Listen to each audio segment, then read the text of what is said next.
Hey guys, welcome to Motoroids. My name is Vipul and this right here is the Husqvarna 401 Svartpilen.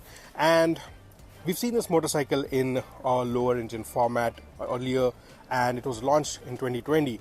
It did not do that well, and the reason for that is customers did not understand what the product is, what it was offering and who it is for. But in this video we're going to tell you everything about this motorcycle, who it is for, how it is to ride, how it performs, and it now gets a new engine. The chassis and the engine is borrowed from the Duke 390, and because of which this now performs really better. So stay tuned till the end to get all the information. So let's get started with the design, because that's all new. And looking at the headlamp, you'll see that the size of the headlamp has grown. It now gets an LED DRL which surrounds the headlamp, and you have LED lighting elements as well. Right here in the center you have the Husqvarna branding, and you get these WP Apex forks for the front suspension, a nice mudguard with the Husqvarna branding. It looks nice, beefy, chunky. And then you have these wheels. Now as you notice, these are spoked wheels, and the tires here are knobby tires, so it's supposed to go off-road. Husqvarna has done this for a purpose. They've added spoked wheels and these Scorpion rally tires so that you can take this motorcycle off the road as well, trying to put it into the scrambler category. Coming to the side, you'll see a bash plate here. The ground clearance is now much larger. From 142 it's gone up to 177. Here you have the engine. It's not a completely new engine. It's the KTM. It's the engine borrowed from the KTM Duke 390. And then you have a monoshock at the rear which is offset, and the swing arm, the same banana swing arm from the Duke 390. Here you have the exhaust which is nice and stubby, 17-inch rear wheels, again spoke, and you get the Pirelli Scorpion rally tires at the rear as well, and nice knobby tires, so you can go off-road very easily. At the tail, these things are a little different. Honestly, I like the design on the older motorcycle, but since there were some requests from customers because the older tire hugger was not doing a very good job at the water sprays when riding in rain, so Husqvarna has gone back to this old design and given us a flap right here for the number plate. Here you have a LED tail lamp. The LED turn indicators are right here. Nice big grab handle for the pillion rider, and the seat, if you'll see now, is wider and it's longer, so you have a little longer seat for the pillion, so pillion will be more comfortable here. And this seat right here extends up to the tank, so you can ride very comfortably. You have this nice little rail here where you can place the tank bag, and obviously this is the fuel filler, the key, and a new TFT display. It's not touchscreen obviously, but it gives you a whole lot of information. You have the controls like we have on the Duke 390, and on the right hand side you have the ignition and the ignition kill switch. The mirrors are nice, round, they give a good view of the rear, and right here you have these adjusters for the front suspension, so you don't need any tools to adjust the suspension. You can do it on the fly. So right here is the compression, and right here is the rebound. So the suspension is adjustable for compression and rebound. The rear monoshock is also adjustable, but for that you will need a screwdriver to adjust the suspension. The exhaust pipe is well hidden. It's an underbelly exhaust, and while we are at that, let's listen to how it sounds. This is what it sounds on idle, and when you rev it,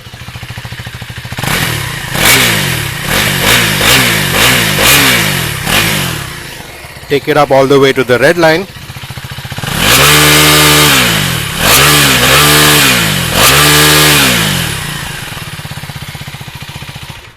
so that was the exhaust. Let us know what you think of the exhaust sound of the Svartpilen 401. Now the Svartpilen 401 borrows its chassis, its engine, its swing arm, everything from the KTM Duke 390. So the lower half is similar to the Duke 390, The upper half is completely new and it's meant only for the Svartpilen. Now, in terms of the rider's triangle, if you see, it's not as committed as the Duke.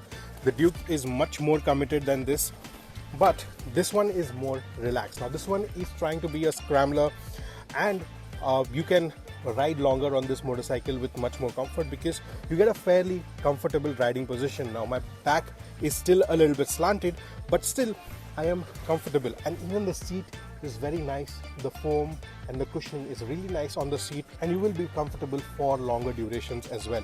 While in the Duke 390 you sit in the bike, here you sit on it. Even then it's pretty comfortable and it's going to be much more relaxed to ride. Now since the engine has been borrowed from the Duke 390, is the same 399cc engine which produces 46 PS of power and 39 Newton meters of torque. Now 80% of the torque on the Husqvarna starts coming in from 4,000 RPMs. 4,000 to 6,000 is the meat band, and you'll get all the torque in that, all the performance in that range. So mid-range is really good.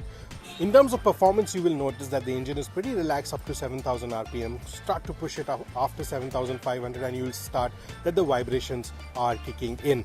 And you will feel the vibrations around 8,000 RPM. You will start to feel them on the handlebars as well. Besides that, I had no issues. In gear speeds, the first gear you can go up to 52 kilometers per hour, second gear 78, and third gear you can cross 100, you can go up to 105, and in the fourth gear you can go up to 125 kilometers per hour. That's the in-gear speeds. Now where this motorcycle shines is the handling. Now because it is a very light motorcycle, it is very easy to handle. The top portion of the motorcycle is not very heavy. You can flick it very easily, you can duck it into corners very nicely, and these tires do provide a lot of grip as well. Though these are meant for off-roading, these are not fully 100% off-road tires. You can still ride them in the cities and on the highways. Tucking it into corners was really fun. This morning I took it to the Tamini Ghat, and riding into the corners was really fun. So the only issue that I found was you really need to push the bike hard towards the 4,000 RPM mark so you get the power quickly. Because the bottom end is not very torquey, you really need to work the gears to get the best performance out of the motorcycle. Other than that, I found no issue with it. The riding position is good. The comfort is good, the seat comfort is good. Now the pillion comfort should also be better because of a increased length of the seat. Now the ground clearance also increased, so riding in bad roads and tackling the taller speed bumps is going to be much more easier. Now talking about brakes, at the front you get a 320mm disc brake, at the rear you get the 240mm disc brake. It's the same configuration as a Duke 390. You get dual channel ABS, and the rear ABS can be switched off when you're going off the road. You also get traction control, and in terms of braking, the motorcycle does really well. I was not at all disappointed with the braking. You have the nice initial bite, and when you want to stop it, just put your foot down, press the lever, and the bike will stop. You will drop the anchor as soon as you hit the brakes. So braking performance has been really good. Now the Husky is 3 kgs heavier than the Duke 390, and most of its weight comes from the wheels because these are spoked wheels. Now if you don't like the spoked wheel design, you can switch them off with an alloy wheel that you get on the Svartpilen 250. The same alloys can be fitted to these tires as well. These tires are tubeless ready. On this configuration there's a tube inside because the wheel does not support tubeless tires, but these tires are tubeless ready, so you can switch them to an alloy wheel configuration if you like the alloy wheels better. Now the motorcycle is very quick as well. The 0 to 100 can be done in just 6.2 seconds, and the claimed mileage of this motorcycle is 30.4 kmpl. In my riding, I observed that you should comfortably get around 26 to 27 kilometers to the liter if you ride in a relaxed manner, if you don't push the motorcycle really hard. But if you are pushing it hard, you should get around 23-24 kilometers to the liter. So at the beginning of the video I told you I'm going to tell you who this motorcycle is for. Now essentially the Svartpilen 401 is a cafe racer, and this one, with the new set of wheels and tires that it gets, can be also used as a scrambler. It also has a better ground clearance now, so you can take it off-road as well. The only problem for taking it off-road is the height of the handlebar. So you won't be as comfortable or riding the motorcycle, when you're saddling, when you're standing up, if the handlebar is raised by maybe a couple of inches, you'll be much more comfortable saddling the bike. Other than that, there should be no issue going off-road with this. In terms of suspension also, it is a little stiffer. For an off-roader, you need a more soft pliant suspension so that you can go faster on the bad roads.